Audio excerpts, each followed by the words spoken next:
এসে চেঞ্জ করে ফ্রেশন আপ হয়ে গেছিলাম।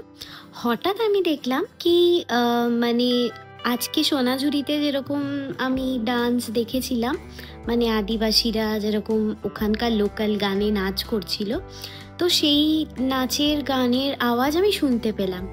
তো আমি তখন ব্যালকনিতে গিয়ে দেখলাম যে নিচে আমাদের হোটেল থেকেই অ্যারেঞ্জ করা হয়েছে যে ওরকম যারা এখানকার লোকাল ওরা ট্রেডিশন ডিসপ্লে করার জন্য ওরা গান, তারপরে মাদল, আর খুব সুন্দর একটা পরিবেশ ওরা সৃষ্টি করেছিল। তো আমরা তখন নিচে গেলাম, আমাদের সবাইকে বলা হলো পার্টিসিপেট করার জন্য। আর আমার তো নাচতে মানে নাচ করতে, গান গাইতে এগুলো আমার খুবই ভালো লাগে। তো আমি পার্টিসিপেট করেওছি, আমি আপনাদের সাথে সেই ভিডিও শেয়ার করছি। আর খুব মজা হলো আজকে। তো এই অবশেষে এত মজা টজা করে খুব টায়ার্ড আজকে, এই রুমে আবার এলাম। এখন ডিনার অর্ডার করে দিয়েছি, কিছুক্ষণের মধ্যেই ডিনার চলে আসবে, দিয়ে খেয়ে শুয়ে পড়বো। কালকে আমরা আবার ব্যাক টু কলকাতা। খুব ভালো কাটলো এই দিনগুলো শান্তিনিকেতনে।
Good morning everyone, welcome back to my channel rise with Rupsa.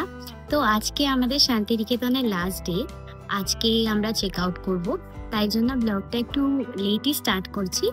এখন আমরা খেয়ে দিয়ে মানে ব্রেকফাস্ট করে রেডি হয়ে গেছি, হোটেল থেকে চেক আউট করবো। আমরা ছিলাম অরণ্যা রিসোর্টে, যেটা শান্তিনিকেতনে।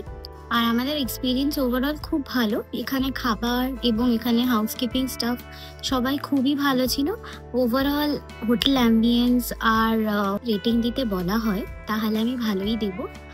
আর আজকে আমাদের এখন চেক আউটের টাইম, তাই এখন বেরিয়ে কয়েকটা জায়গা দেখার আছে, সেগুলো দেখে কলকাতার জন্য রওনা দেব। তো আমরা চেক আউট করে গেছি আর এখন যাচ্ছি হচ্ছে নিচে, যা ফর্ম্যালিটিস কমপ্লিট করে তারপর বেরিয়ে যাব।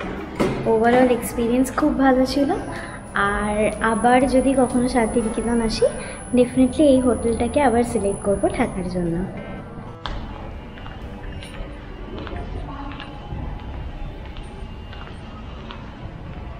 আর দিনের বেলা আমাদের রিসোর্টটা কিছুটা এরকম লাগতো, এই কালকে মনে হয় কেউ চেস খেলেছে আর কাল রাতে এখানেই ডান্সটা হচ্ছিল, ট্র্যাডিশনাল ডান্সটা।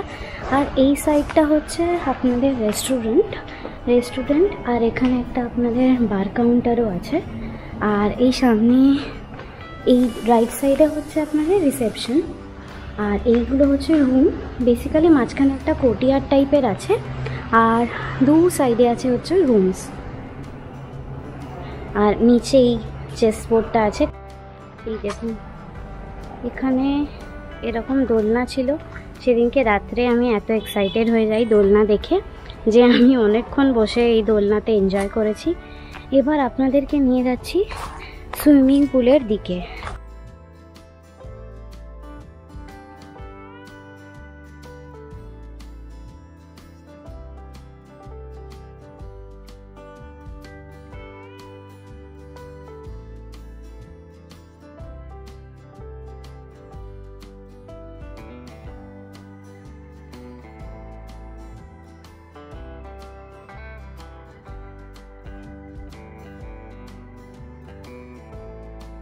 হোটেলের রিসেপশনটাও খুব সুন্দরভাবেই সাজানো ছিল, নানা রকম বই সেখানে রাখা ছিল। ছিল রবীন্দ্র রচনাবলীও। আমাদের সমস্ত ফর্ম্যালিটিস কমপ্লিট হয়ে গেল। আমরা ভাবলাম একটু বিশ্বভারতী ঘুরেই তারপর কলকাতার দিকে রওনা দেব।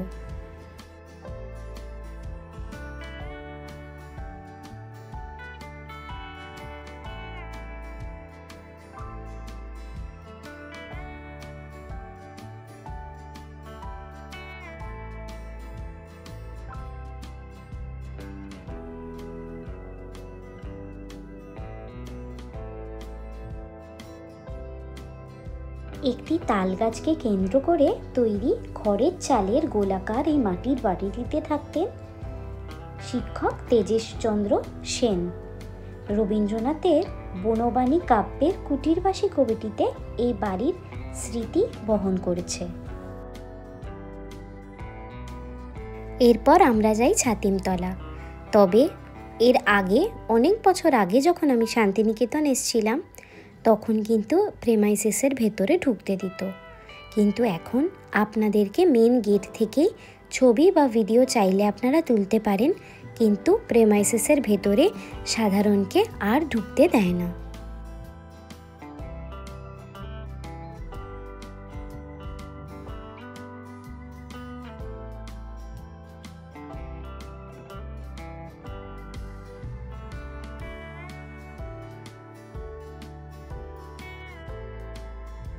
এরপর আমরা যাই মিউজিয়ামে। এখন মিউজিয়ামের আপনাকে ঢুকতে গেলে টিকিট কাটতে হবে। টিকিট 100 টাকা করে পার অ্যাডাল্ট। আর আপনি যদি স্টুডেন্ট হন তাহলে আপনি যদি আপনার আই কার্ড ক্যারি করেন তাহলে আপনার কোনো টিকিট লাগবে না। কোনো খাবার আইটেম বা কোনো ব্যাগ নিয়ে আপনি ঢুকতে পারবেন না, সেটার জন্য আলাদা ক্লোকরুম আছে, ওরা আপনাকে টোকেন দেবে, সেই হিসেবে আপনি ক্লোকরুমে রাখতে পারেন। মিউজিয়াম সর্বসাধারণের জন্য খোলা থাকে হচ্ছে সকাল 10টা থেকে বিকেল 5টা পর্যন্ত। মিউজিয়ামের ভেতরে কোনো ছবি বা ভিডিওগ্রাফি ওনারা অ্যালাউ করে না।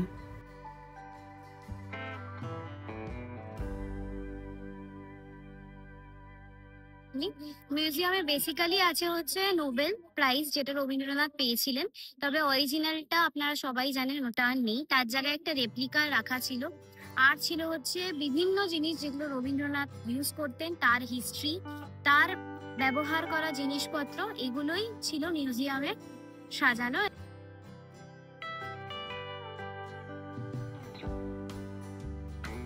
এরপর আমরা 5টি বাড়িতে যাই যেখানে রবীন্দ্রনাথ ছিলেন: উদয়ন, শ্যামলী, কোণার্ক, পুনশ্চ এবং উদীচী।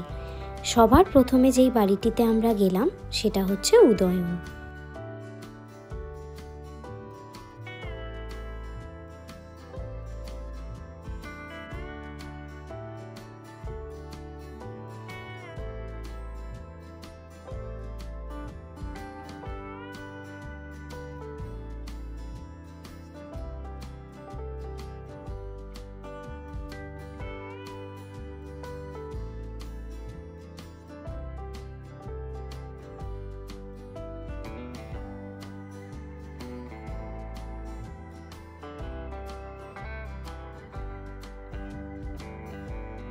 এখানে একটি গাড়িও রাখা ছিল যেটা রবীন্দ্রনাথ এবং তার পরিবার ব্যবহার করতেন যাতায়াতের জন্য।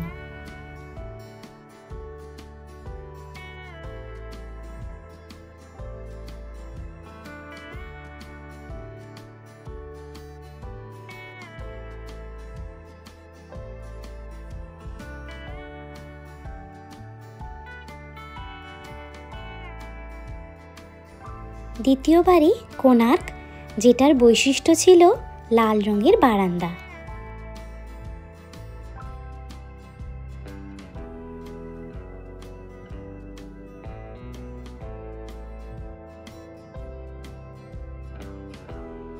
তৃতীয় বাড়ি ছিল শ্যামলী, যেটির ছাদটা পুরোটাই মাটির।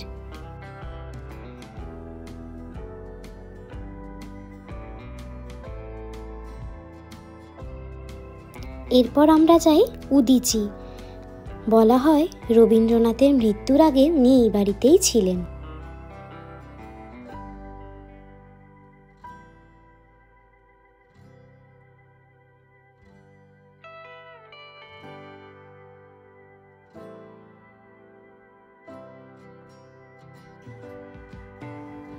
সর্বশেষ বাড়ি যেটা আমরা দেখি সেটা হচ্ছে পুনশ্চ।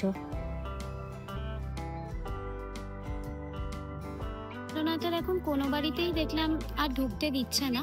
আমি যখন 2019-এ এসেছিলাম তখনও কিন্তু রবীন্দ্রনাথের বাড়ির অ্যাক্সেস ছিল, মানে 1-2 বাড়িতে তখনও ঢুকতে দিত। বাট এখন দেখলাম যেমন শ্যামলীতে দেখলাম কাজ হচ্ছে, হয়তো বাড়িটা মেরামত করা হচ্ছে, কারণ যেহেতু এটা অনেক দিনের পুরনো। আর কোনো বাড়িতেই এন্ট্রান্স এখন প্রহিবিটেড। বাকি আপনি বাইরে থেকে বাড়ির ছবি তুলতে পারবেন, বাট বাড়ির ভেতরে কোনো অ্যাক্সেস নেই। আর এখানে ঢোকার কয়েকটা বাড়ি হচ্ছে গেটগুলো খোলা আছে, ওই অ্যাক্সেসটা ওই বারান্দা পর্যন্ত, আপনি ওই ভেতরে পর্যন্ত দরজাগুলো যে খোলা আছে ওখান থেকে আপনি দাঁড়িয়ে দেখতে পারেন, but photos are not allowed. তো যা আপনি বাইরে ক্যাম্পাসের ভেতরে ছবি তুলতে পারেন, বাট কোনো বিল্ডিং এর ভেতরে কোনো ছবি তোলা যাবে না। আর এখানে ওরা যেটা কর্তৃপক্ষ বলছে যে ওই নোবেল ইনসিডেন্টের পর সিকিউরিটি আরো টাইট হয়ে গেছে, তো ওরা যদি মানে জানতেও পারছে যে কেউ ফটোজ তুলছে, তো দে আর টেকিং অ্যাকশন। তো এখানে একেবারেই ফটোজ অ্যান্ড ভিডিওস বাড়ির ভেতরে বা মিউজিয়ামের ভেতরে প্রহিবিটেড। এখান থেকে হচ্ছে শান্তিনিকেতনের নর্মাল যে দোকানগুলো সেগুলো আপনাদের রবীন্দ্রভারতীর পর থেকে এই বাঁদিকে পরপর আপনাদের দোকান আছে। তো সোনাঝুরি হাটের মতো না, এখানে সবকিছুই পাওয়া যায়। আমি একবার দেখছি, যদি আমার কিছু পছন্দ হয় তাহলে আমি নেব। এই রাস্তাটা হচ্ছে মার্কেটের পরে, এখানে প্রচুর দেখছি লজ আছে। এটা একদম মানে মেন প্রাইম শান্তিনিকেতন লোকেশনে। আমাদের হোটেলটা তো একটু আউটস্কার্টে ছিল, কারণ আমরা একটু আউটস্কার্টই প্রেফার করেছিলাম। তো এখানে দেখছি হোমস্টে, লজ, প্রচুর অপশন আছে। আর এটা প্রপার মার্কেট প্লেস। এখানে যেরকম আপনাদের দেখালাম যে প্রপার মার্কেট আছে, যেখানে সব রকম জিনিসই অ্যাভেলেবেল ছিল।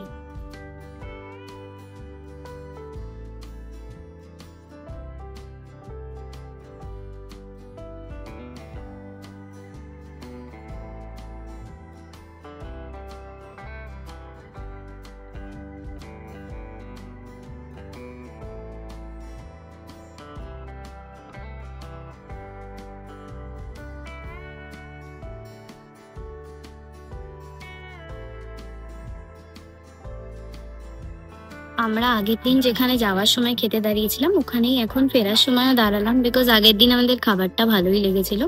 তো লেটস সি, আজকে আমরা অর্ডার দিয়েছি, এবার খাবারের পর খাবারটা কেমন সেটার ফিডব্যাকও আপনাদেরকে দিয়ে দেবো।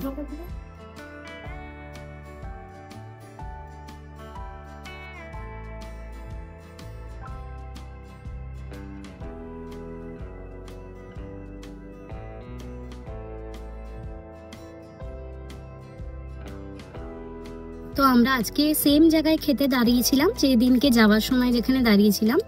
খাবারটা অ্যাকচুয়ালি খুবই ভালো, মানে ইনফ্যাক্ট রামশ্যামে সেদিনকে খেলাম, ওদের এত মিসম্যানেজমেন্ট ছিল। আর ওদেরও সেম আমরা ভেজ থালি প্লাস ফিশ নিয়েছিলাম। আজকেও এখানে ভেজ থালির সাথে আমরা ফিশ নিয়েছিলাম। তো এখানে খাবারের কোয়ালিটি বলুন, টেস্ট বলুন, অনেক ভালো। কে সাজেস্ট করবো, আপনারা যদি গাড়ি করে যান তাহলে খোয়াই বলে একটা রেস্টুরেন্ট আপনাদের পড়বে। যাওয়ার সময় টুয়ার্ড শান্তিনিকেতন বাহাতে পড়বে, আর ফেরার সময় আপনাদের রাইট হ্যান্ড সাইড দিয়ে পড়বে। তো ওখানে আপনারা দাঁড়াতে পারেন। আর গাড়ি পার্কিংও এদের অ্যাম্পল স্পেস আছে। খাবার এবং এখানকার স্টাফ সত্যি খুব ভালো। খাওয়া দাওয়া শেষ করে রওনা দিলাম আবার কলকাতার পথে।